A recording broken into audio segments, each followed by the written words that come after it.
네, 마태복음 오늘 5장 38절부터 보시겠습니다. 산상수훈 한 절 한 절 성경 정독 클래스인데요. 우리 한 절 한 절 주의 깊게 성경을 읽어 나가고 있는 가운데 오늘은 마태복음 5장 38절부터 42절까지 말씀 우리 보겠습니다. 눈은 눈으로 또 눈은 눈으로 이는 이로 갚으라 하였다는 것을 너희가 들었으나, 여러분 잘 아시는 동해 복수, 동해 보복법이라는 거 들어보셨나요? 똑같은 해를 끼친다는 거죠. 상처를 받았으면 똑같은 상처를, 생명을 뺏어갔으면 똑같이 생명을 뺏음으로써 동해보복이라고 하는 그 구약의 율법에 대해서 지금 당시에 예수님 당시에 바리새인과 서기관들이 그들 나름대로 법을 해석해서 가르치고 있었는데, 그것을 당시 사람들이 들었으나 이 말이에요. 들었으나 39절에 나는 너희에게 이르노니, 이것은 예수님이 말씀하시는 해석이죠. 그러니까 세 가지가 있다는 거 말씀드렸죠. 계속 세 가지 관점이 있어요. 모세 율법 구약의 가르침이 있고요. 그것에 대한 바리새인과 서기관들의 자기들 나름의 해석과 적용이 있고요. 그것에 대해서 예수께서는 원래의 법 정신에 대해서 예수님의 그 말씀으로, 권위 있는 하나님의 말씀으로 다시 그 말씀을 해석해주고 가르쳐 주시는, 나는 너희에게 이르노니, 이렇게 세 가지 관점으로 우리가 볼 수 있어야 돼요. 그러려면 먼저 구약에 있는 모세 율법에서 눈은 눈으로 이게 어떻게 써 있는지부터 살펴봐야 되겠죠. 여러분 출애굽기로 빨리 가시겠습니다. 출애굽기 21장으로 가셔서 여러분 성경 직접 찾아보셔야죠. 창세기, 출애굽기 21장으로 가셔서 신명기나 레위기에도 부분적으로 나와 있습니다만은, 일단은 출애굽기 21장에 가셔서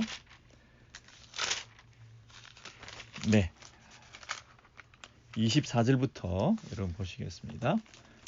출애굽기 21장 24절 113면이네요.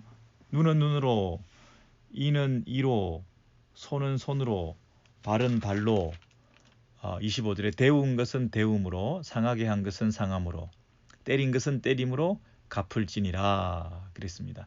여기 24절과 25절만 여러분 지금 성경 찾으셨죠? 출애굽기 21장 찾으셔야 됩니다. 24절 25절만 보면 동해 보복, 같은 해를 끼쳐서 갚아주는, 눈은 눈으로 이는 이로, 그렇게 잘 나와 있어요. 그런데 여러분 그 앞뒤를 조금 더 살펴보시면 이 법의 어떤 근본 정신에 대해서 조금 힌트를 받을 수가 있는데요. 그 22절부터 보시겠습니다. 22절부터 보시면, 사람이 서로 싸우다가 아이 뵌 여인을 다쳐 낙태케 하였으나 다른 해가 없으면 그 남편의 청구대로 반드시 벌금을 내되 재판장의 판결을 쫓아낼 것이니라.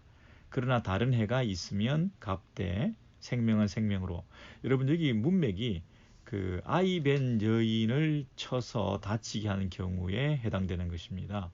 그런데 여기 좀 번역이 잘못됐어요. 그죠? 낙태케 하였으나 이렇게 하시면 안 되고요. 조산하게 되었으나 이렇게 바꾸셔야 됩니다. 아이 뵌 여인을 다치게 해서 그 아이가 일찍 조산하게 했을 때 그 아이도 또 그 엄마도 문제가 없이 다른 해가 없으면 그 말이죠. 그럴 때는 일정한 벌금을 남편의 청구대로 누구의 판결을 쫓아? 재판장의 판결을 쫓아 낼 것이니라 그랬습니다. 여기서 재판장이 등장하죠. 근데 만약에 다른 해가 있으면 그 말은 뭐죠?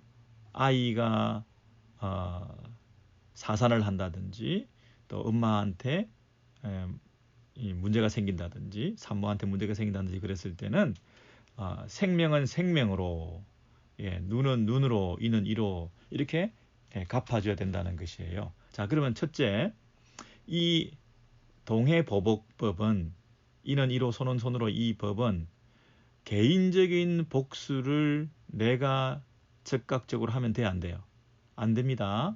재판장의 판결을 쫓아 해야 되는 것입니다. 이것은 어떤 사회 질서를 유지하는 차원에서 이 법이 존재했다 하는 것을 먼저 아셔야 돼요. 내가 개인적인 보복을 하고 사적인 복수를 하는 데에 정당화시키는 본문이 되어서는 안 됩니다. 성경에 눈은 눈으로 이는 이로 했기 때문에 내가 눈을 상하면 가서 눈을 어떻게 해야 된다, 이렇게 절대로 해서는 안 된다는 것입니다. 아시겠죠? 그리고 두 번째는 눈은 눈으로, 이는 이로, 손은 손으로 이렇게 돼 있다고 해서 이것이 항상 그렇게 해도 된다는 기계적인 권리다, 당연히 갚아주어도 된다고 하는 그런 정당성을 항상 그대로, 글자 그대로 해도 된다는 것을 말하고 있지는 않습니다. 왜냐하면 거기도 보면 다른 해가 없으면 그랬잖아요. 만약에 그 조산하게 되었다 그러면 그대로 다른 사람도 그에 걸맞게 뭐 조산을 시킨다든지, 임신한 인기들이 싸웠다 그러면 똑같이 조산을 시킨다든지, 뭐 바로 즉각적인 그 어떤 응분의 조치를 취한다든지 하는 이런 것이 아니라 남편의 청구대로 벌금을 내는 방법도 있어요. 그죠? 그리고 그것도 재판장의 판결로 되는 것이라 그랬어요. 그러니까 내가 개인적으로 즉각적인 심판과 보복을 기계적으로 할 수 있는 건 아니다라는 거예요. 눈은 눈으로, 이는 이로, 손은 손으로, 이 말도 여러분 한번 잘 보셔요. 그 밑에 보시면 26절에 보시면요. 26절에 사람이 그 남종의 한 눈이나 여종의 한 눈을 쳐서 상하게 하면 그 눈 대신에 그를 놓을 것이며 그랬죠. 종이 이 눈을 상하게 되었을 때 그 종이 눈이 그 건강을 해치고 핸디캡을 가지게 되면 원래 동해보복법에 의하면 어떻게 되죠?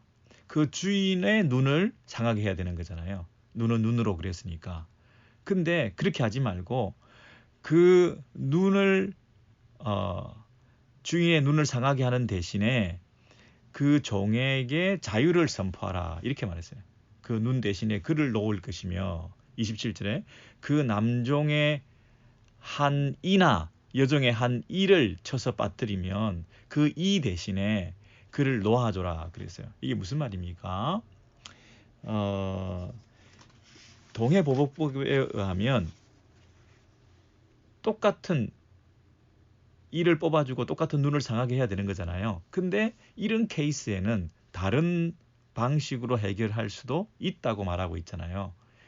왜 그렇죠? 종이 사회적인, 경제적인, 또 신분적인 약자인데 그가 신체적으로도 눈이 지금 안 보인다든지 이가 빠진다든지 그러면 그 주인의 눈을 상하게 하고 그 주인의 이를 상하게 한들 그 종에게 무슨 이득이 있겠냐고요. 한 집에 살면서 서로 눈 뽑고 내 눈 뽑고 이렇게 해서 그 집의 종으로서 살아갈 때 그것이 어떻게 그 종의 인권이나 종의 남은 삶에 플러스가 될 수 있겠어요. 주인을 눈을 상하게 함으로써 복수하는 그것보다는 차라리 그 집에서 노임을 받고 자유를 얻어서 자기의 인생을, 남은 인생을 살아가는 것, 눈 하나 뽑는 것보다는 내게 자유가 주어지는 것이 훨씬 더 큰 본인에게, 종에게는 베네핏이잖아요. 그렇죠? 그러니까 그렇게 인권과 삶에 대해서, 미래에 대해서 보장책을 제시하면서 오히려 눈은 눈으로 이렇게 꼭 케이스마다 그 법을 기계적으로 적용한 것은 아니다는 것을 말씀을 드리는 거예요. 28절에 보시면 21장 28절에 소가 남자나 여자를 받아서 죽이면 그 소는 반드시 돌에 맞아 죽을 것이요. 지금은 사람과 사람이 아니라 짐승이, 소가 어떤 사람을 받아서 그 사람을 죽이게 되면 그 소는 반드시 돌에 맞아 죽을 것이요.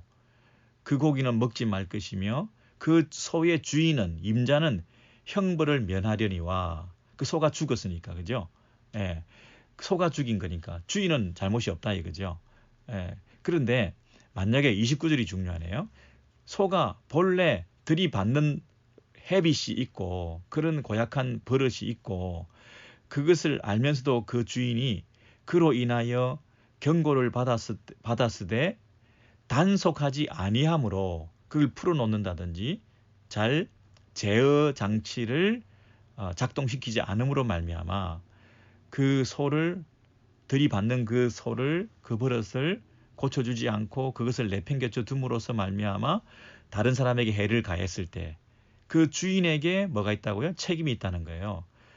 단속하지 아니함으로 남녀간에 받아 죽이면 그 소가 사람을 받아 죽이면 그 소는 돌로 쳐 죽일 것이고 그 소의 주인도 임자도 죽일 것이며 그랬어요. 그러니까 소가 다른 사람을 들이받아 죽이면 주인도 죽는다는 거예요. 어떻게 하면 그 소가 잘 받는 버릇을 단속하지 않으면 그 말이에요. 자, 여러분, 아까는 그 주인이 소가 누구를 죽여도 들이받아도 죽여도 임자가 주인이 형벌을 면했잖아요. 근데 이번에는 그 주인이 형벌을 면할 수가 없고 소가 죽였다고 자기도 책임을 지고 죽어야 돼요. 그러니까 여기서 원하는 것은 뭐예요? 이 법의 정신이 뭐예요? 사회가 어떤 그 사고가 빈발한다든지 잘 관리 책임을 소홀히 한다든지 자기의 짐승을 단속하지 않음으로써 이웃에게 해를 끼치는 이런 일들을 방만하게 관리한다거나 무책임하게 그렇게 사회의 구성원으로서 이웃의 어떤 안전에 대해서 본인이 책임을 다하지 않았을 때 생기는 그 사건에 대해서 본인이 책임을 지게 만들므로써 뭘 말하죠? 이 사회가 정상적으로 가동되고 질서와 정의가 실현되고 사고가 재발되지 않고 최소한의 안전이 지켜지는 그런 어떤 그 평화를 유지하는 그런 사회로 지탱해 나갈 수 있는 장치로 이런 법을 주신 거잖아요. 눈은 눈으로 이는 이로 이런 법을 주신 것은 만약에 그런 법을 안 주면 어떻게 되겠어요? 안 주면 그냥 실수했다 그러고 나는 책임 없다 그러고 우리 소가 그랬다 그러고 걔는 원래 그런 놈이다 그러고 그러면서 내버려 두면 이 세상이 어떻게 되겠어요? 무너질 거 아니에요. 사람이 다른 사람을 해를 끼치게 되면 그 해를 입은 사람은 당연히 상대방에게 다시 그 보복을 하려고 할 것이고요. 그죠? 그렇게 하다 보면 그것이 과잉으로 하게 되기도 하고 또 이 힘이 더 들어가서 눈은 눈으로가 아니라 그냥 그 사람의 생명을 해하게 되기도 하고 이게 재판을 통해서 법 질서를 통해서 공정한 이 절차를 통해서 지나치지 않도록 과잉으로 복수가 되지 않도록 이런 어떤 법을 정해놓지 않으면 이 무질서하고 무정부 상태에 피가 피를 부르는 이 보복이 난무하는 그런 사회가 될 거 아니겠어요. 정의가 무너지고요. 그리고 개인적인 복수를 계속하게 되면 두고 뭐 가문의 어떤 명예를 위해서 우리 아버지의 그 원한을 갚아주기 위해서 갈고 닦은 무술 실력을 가지고 나중에 그 후손들을 죽이고 하는 이런 어떤 그 끝없는 싸움이 계속될 거 아니겠냐고요. 그러니까 바로 어떤 사고가 났으면 그 사고에 대해서 똑같은 그 보복만 절차를 통하여 재판을 통하여 집행하게 함으로써 모두에게 공평하고 또 서로에게 마음의 그 원한이 쌓이지 않는 페어한 이런 집행 절차를 통하여 그 세상이 그 사회가 유지 존속되도록 하기 위한 그런 의도로 이 법을 주었다는 거예요. 그게 여러분 어디 나와 있냐면요. 신명기에 보면 잘 나와 있는데 한번 보시겠어요? 자, 요거 한번 찾아보죠. 신명기 언제 또 찾아보겠습니까? 신명기 19장에 창세기, 출애굽기, 레위기, 민수기, 신명기 19장을 여러분 보셨어요.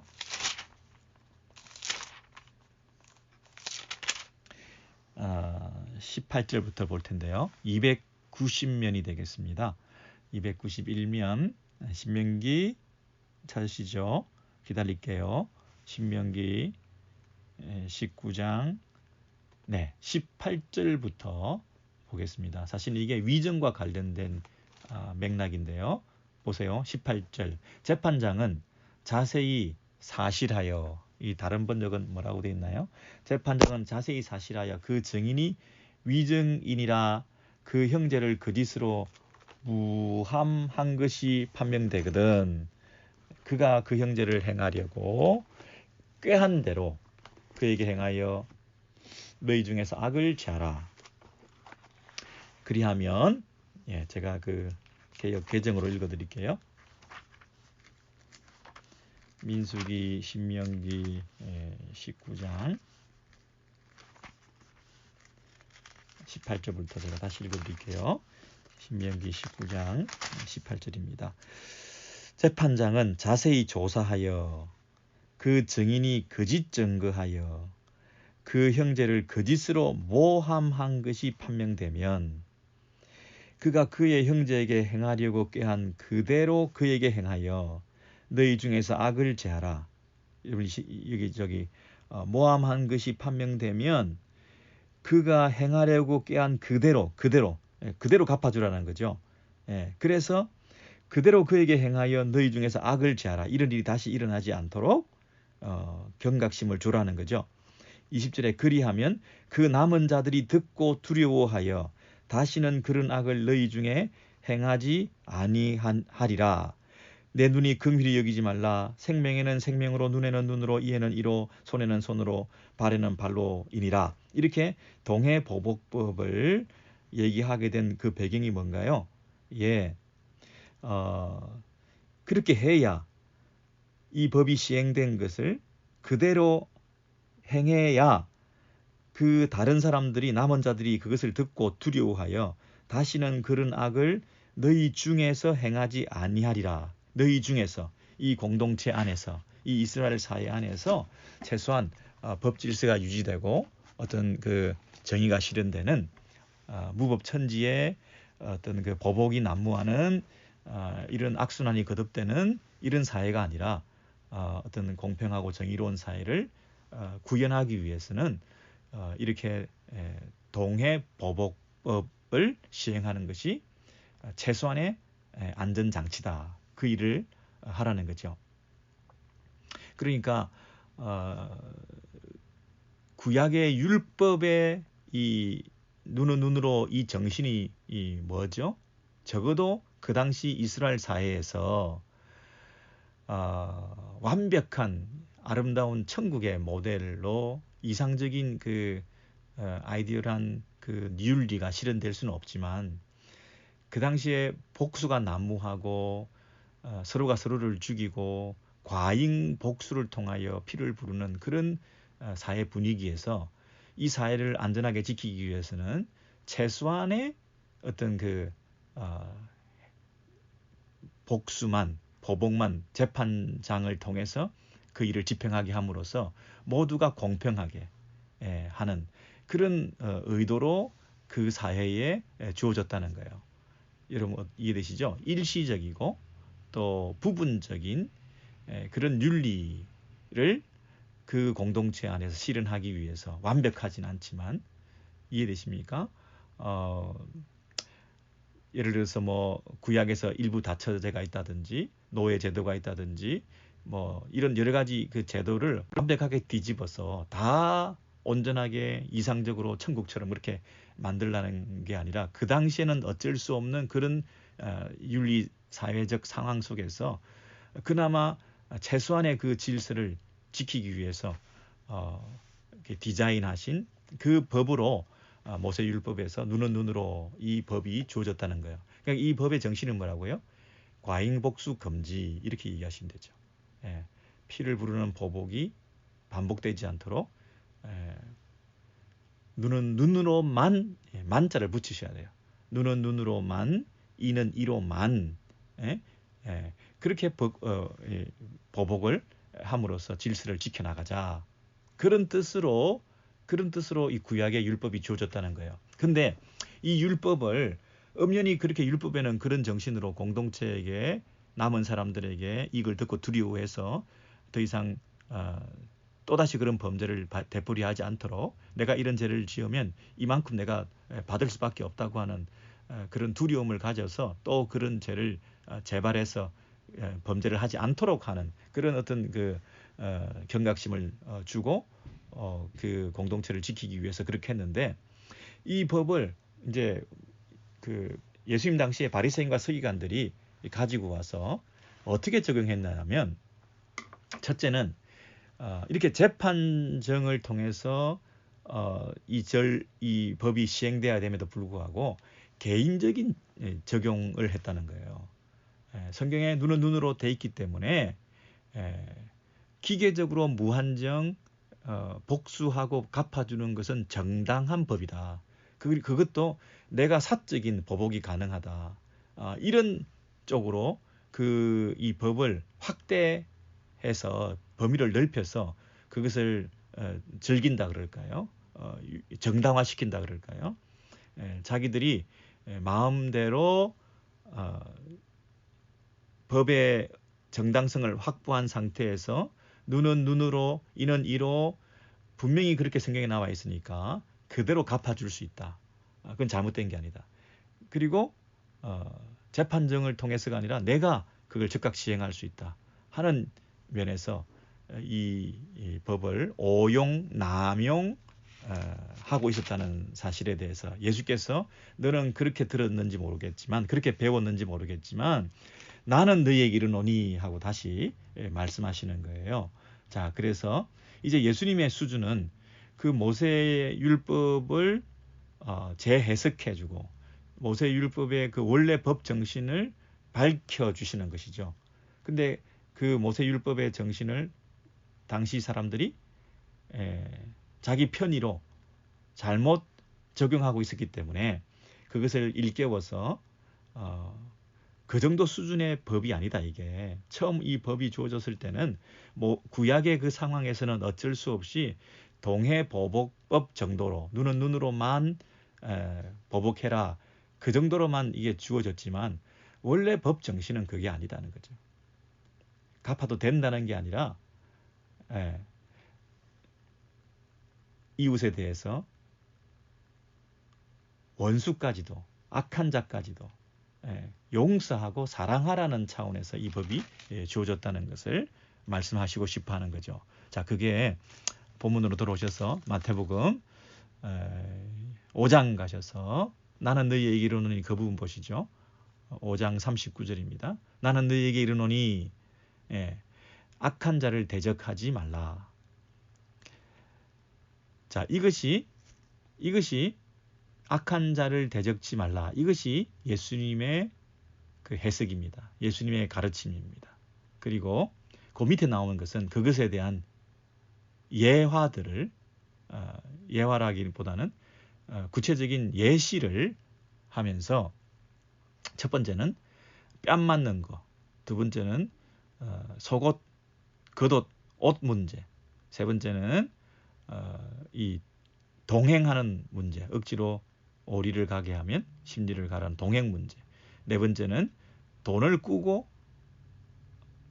자 하는 자에게 돈 문제, 이 네 가지 문제를 설명하기 위해서 예를 들어준 거죠. 그러니까 예수님은 눈은 눈으로 이는 이로 갚아라 하였다는 것을 너희가 들었으나 나는 너희에게 이르노니 뭐라고요? 악한 자를 대적지 말라. 이 한 문장으로 끝을 내신 거예요.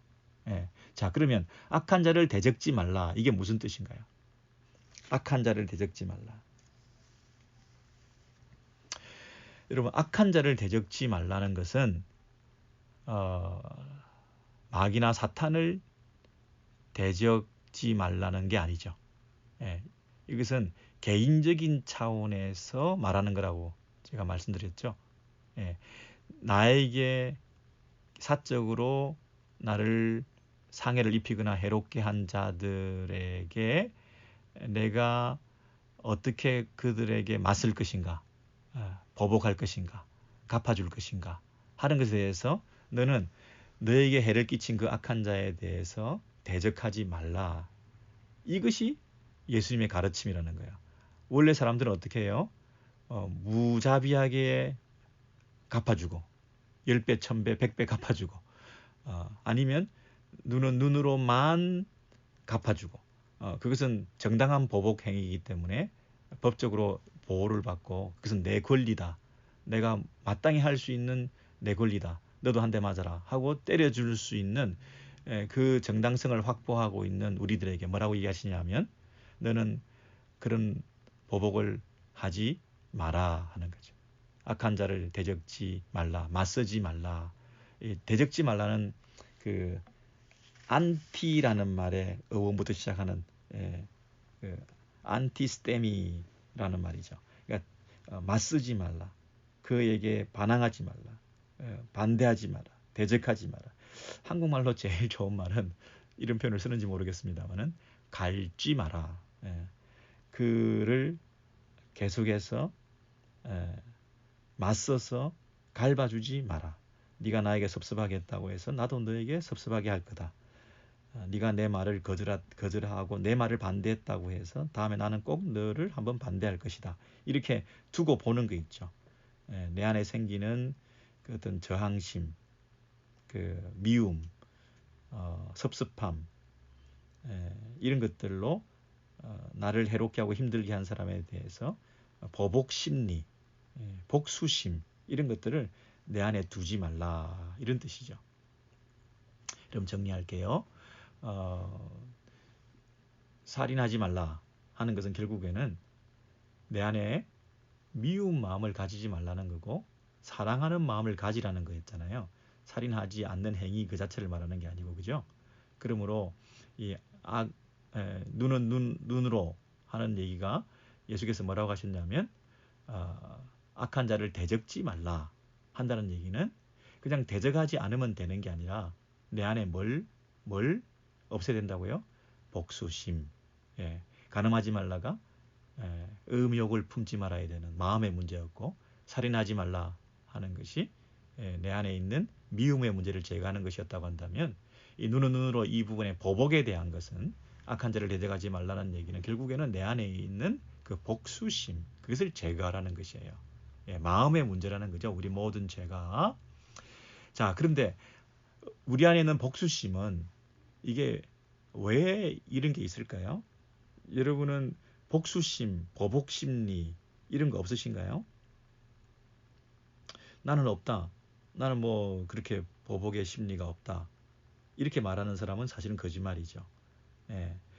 거짓말이라고요. 왜냐하면 이게 죄의 본성적인 거거든요. 처음 인간이 타락했을 때부터 여러분 보세요. 아담의 후손으로 가인과 아벨이 있었어요. 근데 가인과 아벨은 하나님 앞에 예배를 드렸는데 예배의 자리에서 살인이 촉발된 거예요. 예배라는 거룩하고 신성한 자리에서도 이 경쟁 또는 보복, 미움, 또 비교 이런 것들이 인간관계 속에서 마음의 이 동요가 일어나고 자극이 일어나게 될 때에 그 예배의 자리에서 촉발된 그 감정이 해결이 되지 않아서 들러 나가자. 그래서 가인이 아벨을 죽이게 된 거잖아요. 그러면 그 가인의 문제는 뭐였을까요? 가인의 문제는 정말 거룩한 예배였어요. 제사 드리는 문제였었어요.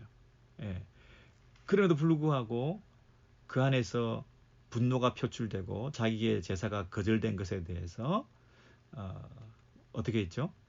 angry 했다 그랬죠. 분노했다 그랬죠. 그리고 어떻게 됐다 그랬죠? 얼굴색이 변했다 그랬죠. 안색이 변하여 그랬죠. 여러분 분이 이렇게 생기고 또 얼굴 색이 이렇게 변했다고 하는 것은 그 가인의 마음속에 있는 복수심이 이렇게 삭튼 거죠. 그 형제에 대한 미움이, 하나님에 대한 불편한 마음이 이렇게 표현된 거잖아요. 그 말은 가인 안에 있는 뭐가 자극을 받은 거죠? 자기, 자아.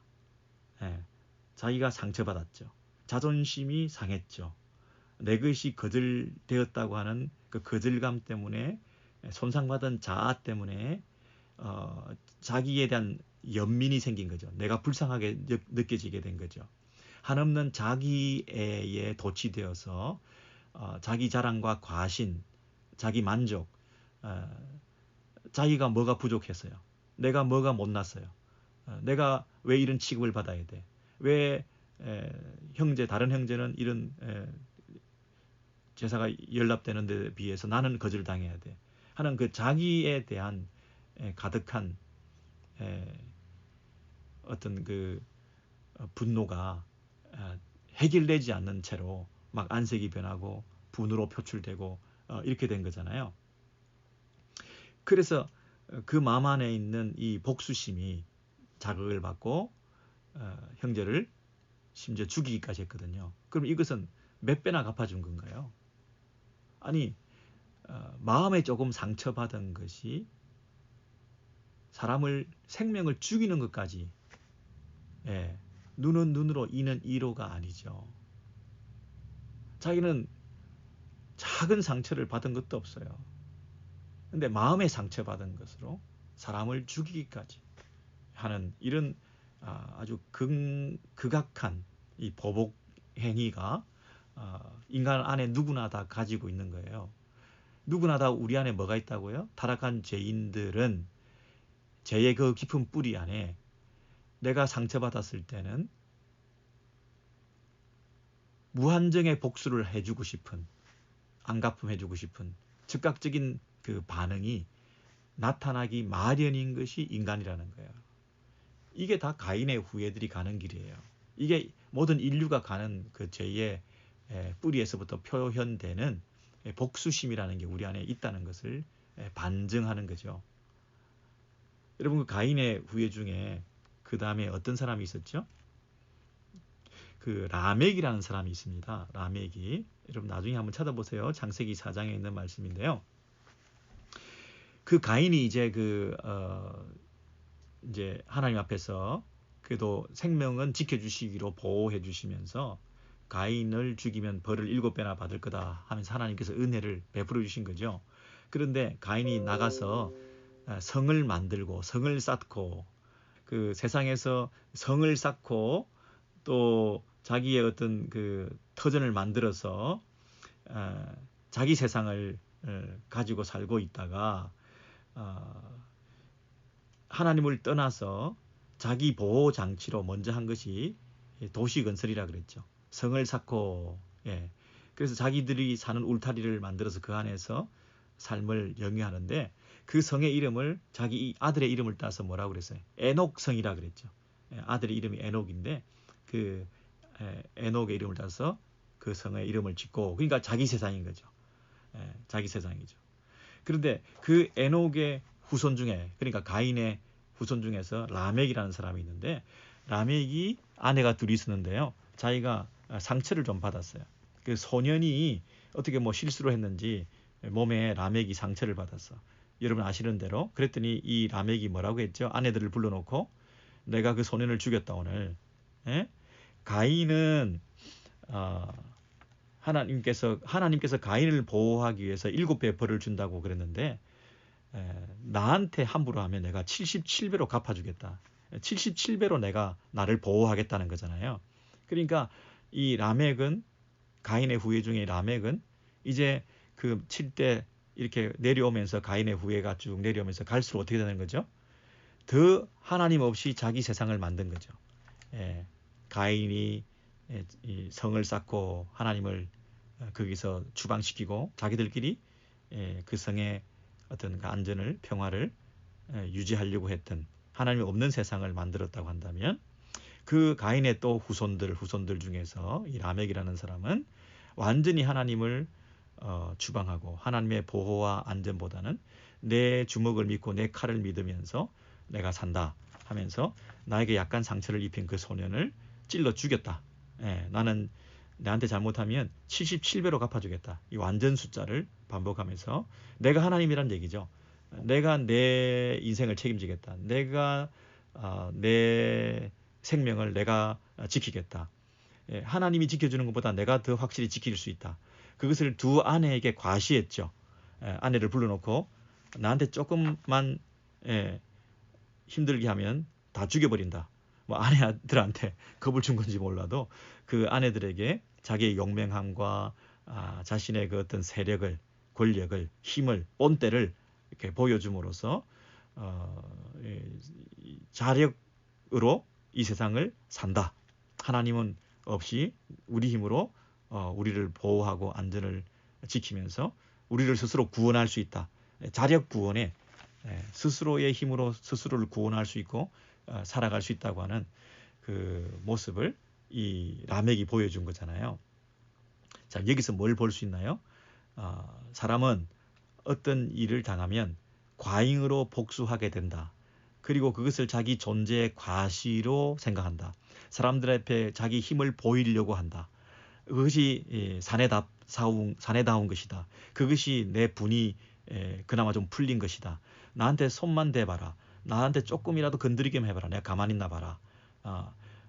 내 명예가 조금이라도 손상된다든지 내 자존심이 조금이라도 상하게 된다든지 하는 이런 일이 발생했을 때 100배로 내가 갚아줌으로 77배로 갚아줌으로써 인간이 가진 그 보복심의 근원이 원래 이 타락한 죄성 안에 포함되어 있었다고 하는 것을 우리가 알 수가 있죠. 이해되십니까?